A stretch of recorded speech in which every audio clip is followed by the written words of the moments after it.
जैसे कि आप लोग देख सकते हैं, आज हम लोग तेलियागढ़ का किला जो साहिबगंज ज़िला में है, मंडरो प्रखंड में पड़ता है, वहाँ पहुँच गए हैं। और अब हम यहाँ से आपको आगे का व्यू दिखाएंगे।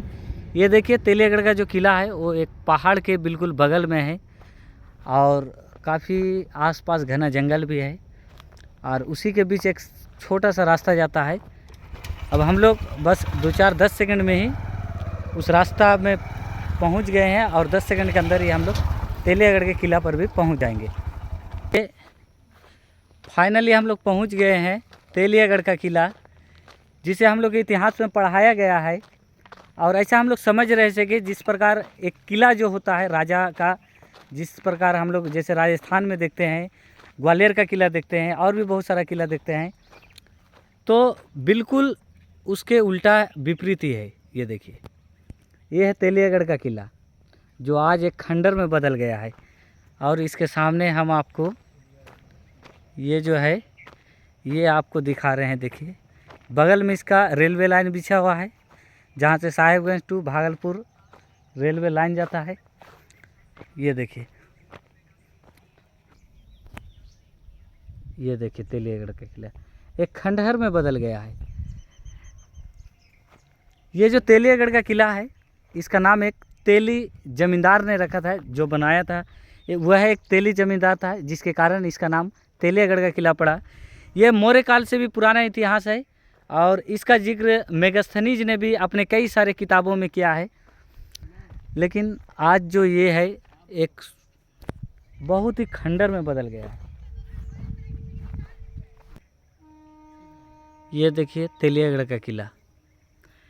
ऐसा कहा जाता था कि यहाँ से जो बंगाल का प्रवेश द्वार है, इसे ही कहा जाता था तेलियागढ़ का किला को। यहाँ से बंगाल से जो भी राजा लोग आया जाया करते थे, वो इसी के रास्ते आया जाया करते थे। अभी आप नाम बड़े और दर्शन छोड़े।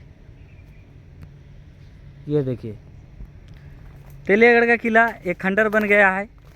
अब शायद ही आने वाले कुछ 100 साल 200 साल बाद इतिहास में इसका नाम जिक्र हो, क्योंकि सरकार इसके रख रखाव में कोई खर्च नहीं किया है और ना ही इसका जो भी मेंटेनेंस का कार्य था वो किया है। तो धीरे धीरे इसका अस्तित्व खत्म हो जाएगा। अगर झारखंड सरकार या भारत सरकार को इस बात की खबर हो कि जो तेलियागढ़ का किला है वो अपना अस्तित्व खो रहा है, तो शायद पुनः इसका मरम्मती का कार्य कराया जा सके और जो ये जंगल भर गया है इसको साफ सफाई करके एक पुनः पर्यटक स्थल के रूप में बदला जा सकता है। लेकिन फ़िलहाल ये खंडर बन गया है और यहाँ शायद ही दिन में कोई 1-2 लोग आए। 1-2 लोग का तो पता नहीं, लेकिन आज दिन में हम लोग 1-2 लोग ज़रूर आ गए हैं। और अब इस विषय में आमिर जी से 2 शब्द सुनना चाहेंगे। वो जो इतना सफ़र तय करके आए हैं, लगभग 70-80 किलोमीटर, तो क्या कहना चाहते हैं आप? देखिए, काफ़ी अच्छा लग रहा है घूमने को, क्योंकि ये ऐतिहासिक स्थल है।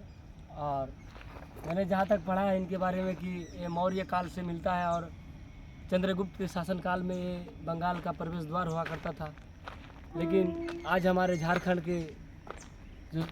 के जो मुख्यमंत्री है श्री हेमंत सोरेन जी से मैं रिक्वेस्ट आग्रह करूँगा कि कम से कम ये जो पर्यटन स्थल है इनको साफ़ सफाई किया जाए और इनको फिर से एक पुनः वही तेलियागढ़ किला के नाम से जाना जाए, ये मैं आग्रह करूँगा।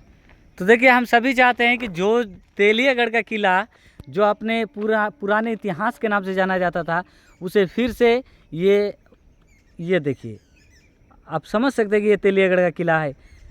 ऐसा लगता है कोई पुराना खंडहर है जो अभी इस्तेमाल नहीं हो रहा है और यहाँ आने से भी डर लगता है, क्योंकि चारों तरफ घना जंगल है। और देखिए, इतिहास बहुत लंबा पढ़ाया गया है, नाम बड़े दर्शन छोटे, वही कहावत है। हम लोग ने सुना था बहुत और लगभग 70 किलोमीटर सफ़र करके तेलियागढ़ का किला पहुँचे। बाद में अभी उसके करीब जाने से भी डर लग रहा है, क्योंकि यहाँ बहुत ही घना जंगल है और आसपास ऐसा लग रहा है कि कई दिनों या कई महीनों कई सालों से कोई आया जाया भी नहीं किया है, वरना इतना पुराना जंगल नहीं रहता। क्योंकि जहाँ पैदल चला जाता है वहाँ भी काफ़ी बड़ा घास उग गया है। अब इससे पता चलता है कि आया जाया बहुत कम होता है, इसीलिए हम लोग अब यहाँ से घर की ओर पुनः लौटते हैं, वही एक निराश लेकर के। काश इसका भी पुनः मरम्मती किया जाता, इसे भी एक पर्यटक स्थल के रूप में भव्य किया जाता, तो शायद हम लोग आज कुछ अलग ही दर्शन देखते, लेकिन वैसा नहीं है। अब यहाँ कुछ दिनों में ही इसका अस्तित्व खत्म हो जाएगा। तो चलिए फिर मिलेंगे किसी नेक्स्ट इतिहास स्थल के रूप में। फिलहाल ये जो तेलियागढ़ का किला जो आपको दिखाए खंडर के स्थल के रूप में, आप अपना 2 शब्द कमेंट जरूर कीजिएगा कि आपके विचार से क्या होना चाहिए इसका अस्तित्व। तो आज का वीडियो यहीं समाप्त करते हैं, तब तक के लिए धन्यवाद। जय हिंद।